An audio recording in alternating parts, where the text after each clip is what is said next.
నమస్కారం.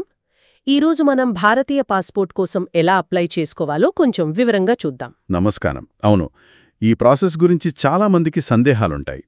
Step by step వెళ్దాం. మంచిది. మన దగ్గరున్న సమాచారం బట్టి అంటే ఈ మొత్తం ప్రక్రియను సులభంగా అర్థం చేసుకోవడానికి ప్రయత్నిద్దాం. ఖచ్చితంగా. ముఖ్యంగా ఏమేం డాక్యుమెంట్లు కావాలి, ఆన్లైన్లో ఎలా అప్లై చేయాలి, ముఖ్యంగా పుట్టిన తేదీ ప్రూఫ్కి సంబంధించి కొన్ని కొత్త రూల్స్ వచ్చాయి కదా, వాటి గురించి కూడా మాట్లాడుకుందాం. సరే, అయితే మొదటి అడుగేంటి? ఆన్లైన్లో రిజిస్టర్ చేసుకోవడమేనా? అవును. ముందుగా పాస్పోర్ట్ సేవా అధికారిక వెబ్సైట్ ఉంది కదా, passportindia.gov.in, అందులోకి వెళ్ళాలి. వెబ్సైట్లోకి వెళ్ళి అక్కడ కొత్త యూజర్ అయితే రిజిస్టర్ చేసుకోవాలి. ఒక యూజర్ ఐడి, పాస్వర్డ్ క్రియేట్ చేసుకోవాలన్నమాట. అప్పుడే మనకు దగ్గరలో ఉన్న పాస్పోర్ట్ సేవా కేంద్రం అంటే పిఎస్కేని సెలెక్ట్ చేసుకునే ఆప్షన్ వస్తుంది. ఓకే, అకౌంట్ క్రియేట్ అయ్యాక లాగిన్ అవ్వాలి. లాగిన్ అయ్యాక అక్కడ ఆప్షన్స్ ఉంటాయి. ఫ్రెష్ పాస్పోర్ట్ అప్లై చేయాలా లేక పాస్పోర్ట్ రీఇష్యూనా అని. అంటే కొత్త పాస్పోర్ట్ లేదా రెన్యువల్ లాంటివి. అవును, కరెక్ట్. అది సెలెక్ట్ చేసుకున్నాక అప్లికేషన్ ఫామ్ ఓపెన్ అవుతుంది. అందులో మన వ్యక్తిగత వివరాలు, కుటుంబ సభ్యుల వివరాలు, ప్రస్తుత అడ్రస్, కాంటాక్ట్ డీటెయిల్స్ ఇవన్నీ జాగ్రత్తగా నింపాలి. తప్పు లేకుండా చూసుకోవడం ముఖ్యం కదా? చాలా ముఖ్యం. ఎందుకంటే ఇక్కడ ఇచ్చిన వివరాలే పాస్పోర్ట్ మీద ప్రింట్ అవుతాయి. స్పెల్లింగ్ మిస్టేక్స్ లేకుండా డేట్ ఆఫ్ బర్త్ కరెక్ట్గా ఉండేలా చూసుకోవాలి. వివరాలన్నీ నింపాక తర్వాత స్టెప్ ఫీజ్ పేమెంట్ అనుకుంటా. అవును, అప్లికేషన్ సబ్మిట్ చేశాక ఫీజ్ పే చేయాలి. ఆన్లైన్లోనే పే చేయొచ్చు. Net banking, debit card, credit card ఇలా ఆప్షన్స్ ఉంటాయి. ఫీజ్ ఎంత ఉంటుంది? నార్మల్కి తత్కాల్కి తేడా ఉంటుందా? ఉంటుంది. నార్మల్ అప్లికేషన్ అయితే 36 పేజీల బుక్లెట్కి సుమారు 1500 రూపాయలు, అదే 60 పేజీల బుక్లెట్కి 2000 రూపాయలు ఉంటుంది. ఓకే. అదే తత్కాల స్కీమ్లో అయితే అంటే కొంచెం త్వరగా కావాలనుకుంటే ఫీజు ఎక్కువ ఉంటుంది. 36 పేజీలకు 3500, 60 పేజీలకు 4000 దాకా అవుతుంది. తత్కాలంటే చాలా అర్జెంట్ అయితేనే బెటరేమో. అవును, నిజంగా అత్యవసరం అనుకుంటే తప్ప సాధారణంగా నార్మల్ ప్రాసెస్ సరిపోతుంది. ఫీజు కట్టేశాక నెక్స్ట్ స్టెప్ అపాయింట్మెంట్ బుక్ చేసుకోవడం.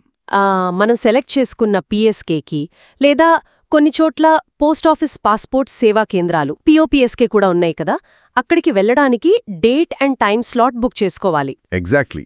అపాయింట్మెంట్ బుక్ చేసుకున్నాక ఆ ప్రింటౌట్ తీసుకోవాలి. అపాయింట్మెంట్ రోజున ఆ ప్రింటౌట్తో పాటు అవసరమైన ఒరిజినల్ డాక్యుమెంట్స్ అన్నీ తీసుకుని వెళ్ళాలి. ఒరిజినల్స్తో పాటు జిరాక్స్ కాపీలు కూడా కావాలా? అవును, ఖచ్చితంగా. ఒరిజినల్స్ అన్నీ వాళ్ళు వెరిఫై చేసి ఇచ్చేస్తారు, కానీ ప్రతి డాక్యుమెంట్కి ఒక self attested xerox copy set ఇవ్వాల్సి ఉంటుంది. ఏమేం డాక్యుమెంట్లు ముఖ్యంగా కావాలి? అడ్రస్ ప్రూఫ్ కింద Aadhaar card, voter ID, current bill లేదా బ్యాంక్ పాస్బుక్ లాంటివి. పుట్టిన తేదీ ప్రూఫ్ కింద బర్త్ సర్టిఫికేట్ లేదా స్కూల్ సర్టిఫికేట్ లేదా పాన్ కార్డ్. అయితే ఇక్కడే ఆ కొత్త రూల్ గురించి వస్తుంది కదా? అవును, వస్తోంది. దాని గురించి కొంచెం డీటెయిల్గా చెప్తాను. ఇవి కాకుండా ఒకవేళ ఈసీఆర్ కేటగిరీ కాకపోతే నాన్ ఈసీఆర్ ప్రూఫ్ కింద 10th క్లాస్ సర్టిఫికేట్ లాంటివి కావాలి. ఇంకా అపాయింట్మెంట్ కన్ఫర్మేషన్ రసీదు, ప్రింటౌట్ ఇవన్నీ తీసుకెళ్లాలి. పిఎస్కేలో ఏం చేస్తారు? అక్కడ ముందుగా మన అప్లికేషన్ రిఫరెన్స్ నంబర్ ARN తో ఒక టోకెన్ ఇస్తారు. తర్వాత 3 కౌంటర్లుంటాయి. కౌంటర్ A, B, C అని. ఓ అలాగా. కౌంటర్ ఏలో మన ఫోటో తీసుకుంటారు, వేలిముద్రలు, బయోమెట్రిక్స్ రికార్డ్ చేస్తారు, ఇంకా ఫీజు కట్టిన రసీదు, డాక్యుమెంట్స్ చెక్ చేస్తారు. తర్వాత కౌంటర్ బి. కౌంటర్ బిలో వెరిఫికేషన్ ఆఫీసర్ ఉంటారు. వాళ్లు మన ఒరిజినల్ డాక్యుమెంట్స్ అన్నిటినీ క్షుణ్ణంగా పరిశీలిస్తారు. అప్లికేషన్లో ఇచ్చిన వివరాలతో సరిపోల్చుకుంటారు. ఏవైనా తేడాలుంటే అక్కడే అడుగుతారు. ఇక్కడే ఆధార్కి అప్లికేషన్కి మధ్య తేడాలుంటే ప్రాబ్లం అవుతుందా? అవును, అయ్యే అవకాశం ఉంది. అందుకే అప్లై చేసే ముందే ఆధార్ కార్డులో పేరు, పుట్టిన తేదీ, అడ్రస్ అన్నీ కరెక్ట్గా ఉన్నాయో లేదో చూసుకోవాలి. అవసరమైతే అప్డేట్ చేయించుకోవాలి. చిన్న స్పెల్లింగ్ తేడా ఉన్నా ఇబ్బంది పెట్టొచ్చు. ఓకే. కౌంటర్ సిలో ఏం జరుగుతుంది? కౌంటర్ సిలో గ్రాంటింగ్ ఆఫీసర్ ఉంటారు. వాళ్ళు ఫైనల్గా అంతా చెక్ చేసి పాస్పోర్ట్ గ్రాంట్ చేయాలా వద్దా అని డిసైడ్ చేస్తారు. అంతా సవ్యంగా ఉంటే అప్లికేషన్ అప్రూవ్ చేస్తారు. మనకొక అక్నాలెడ్జ్మెంట్ రసీదిస్తారు. ఆ తర్వాత మనం బయటికొచ్చేయచ్చు. పిఎస్కేలో పనైపోతే పాస్పోర్ట్ వచ్చేసినట్టేనా? లేదు లేదు, ఇంకా పోలీస్ వెరిఫికేషన్ మిగిలింది. ఇది చాలా ముఖ్యమైన స్టెప్. ఇంటికొస్తారు కదా పోలీసులు? అవును, మనం అప్లికేషన్లో ఇచ్చిన అడ్రస్కి సంబంధిత పోలీస్ స్టేషన్ నుంచి ఒక ఆఫీసర్ వస్తారు. మన ఐడెంటిటీని, అడ్రస్ని వెరిఫై చేస్తారు. మనం అక్కడ ఉంటున్నామా లేదా, మన మీద ఏమైనా క్రిమినల్ కేసులున్నాయా లాంటివి చెక్ చేస్తారు. వాళ్ళు వచ్చినప్పుడు ఏం చేయాలి? వాళ్ళు అడిగిన ప్రూఫ్స్ చూపించాలి. అంటే అడ్రస్ ప్రూఫ్, ఐడి ప్రూఫ్ లాంటివి. వాళ్ళ ఎంక్వైరీకి పూర్తిగా సహకరించాలి. ఈ వెరిఫికేషన్ రిపోర్ట్ వాళ్ళు పాస్పోర్ట్ ఆఫీస్కి పంపిస్తారు.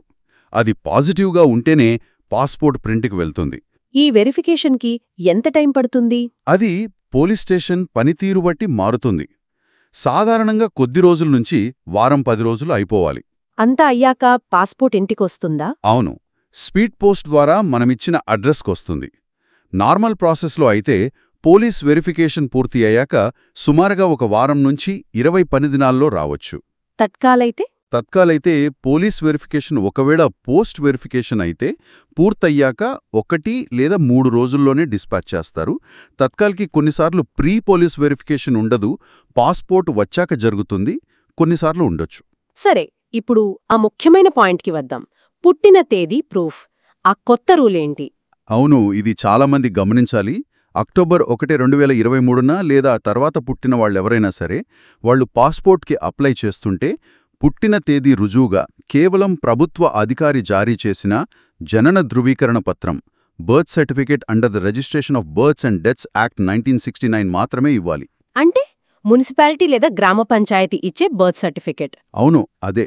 అది తప్ప వేరే ఏ డాక్యుమెంట్ అంటే స్కూల్ సర్టిఫికేట్ గానీ, పాన్ కార్డ్ గానీ, ఆధార్ కార్డ్ గానీ ఏదీ డేట్ ఆఫ్ బర్త్ ప్రూఫ్గా యాక్సెప్ట్ చేయరు. ఇది కేవలం అక్టోబర్ 1, 2023 తర్వాత పుట్టిన వాళ్లకు మాత్రమే. ఓ, మరి అంతకుముందు పుట్టిన వాళ్ల పరిస్థితేంటి? వాళ్లకి వెసులుబాటుంది. అక్టోబర్ 1, 2023 కంటే ముందు పుట్టిన వాళ్లైతే వాళ్లకి చాలా ఆప్షన్స్ ఉన్నాయి. అవేంటి?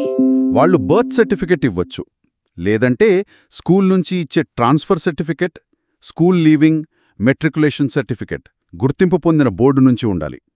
లేదా పాన్ కార్డ్. పాన్ కార్డ్ సరిపోతుందా? సరిపోతుంది ముందు పుట్టిన వాళ్లకి.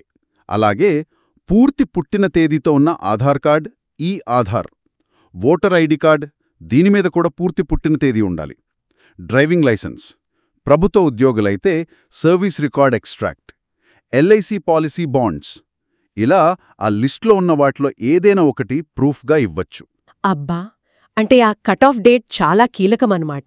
దాన్ని బట్టి రూల్స్ మారుతున్నాయి. ఖచ్చితంగా. ఈ తేడా తెలియక చాలామంది ఇబ్బంది పడే అవకాశం ఉంది. అక్టోబర్ 1, 2023 తర్వాత పుట్టిన పిల్లలకి పాస్పోర్ట్ అప్లై చేసేటప్పుడు కేవలం బర్త్ సర్టిఫికేట్ మీదే ఆధారపడాలి. ఇది చాలా ఉపయోగపడే సమాచారం. ఇంకేమైనా చిన్న చిన్న టిప్స్ ఉన్నాయా?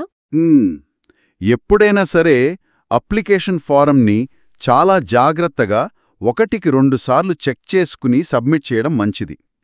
డాక్యుమెంట్స్ అన్నీ ఒరిజినల్స్తో పాటు ఒక సెట్ జిరాక్స్ కాపీలు రెడీగా పెట్టుకోవాలి. ఆధార్ వివరాలు ఎప్పుడు అప్డేటెడ్గా అప్లికేషన్ వివరాలతో మ్యాచ్ అయ్యేలా చూసుకోవాలి. అప్లికేషన్ స్టేటస్ ఎలా తెలుస్తుంది? మనం రిజిస్టర్ చేసుకున్న మొబైల్ నంబర్కి, ఈమెయిల్ ఐడికి ఎప్పటికప్పుడు SMS ఈమెయిల్ ద్వారా అప్డేట్స్ వస్తుంటాయి. అలాగే పాస్పోర్ట్ సేవా వెబ్సైట్లో లాగిన్ అయి కూడా స్టేటస్ ట్రాక్ చేయొచ్చు. వెబ్సైట్లో డాక్యుమెంట్ అడ్వైజర్ అని ఒక టూల్ ఉంటుంది, అది కూడా ఉపయోగపడుతుంది. మన కేసుకు ఏ డాక్యుమెంట్స్ కావాలో అది చూపిస్తుంది. మొత్తానికి ఈ ప్రాసెస్ అంతా ఇప్పుడు చాలా వరకు డిజిటల్ అయిపోయింది, వేగంగా కూడా అవుతుంది.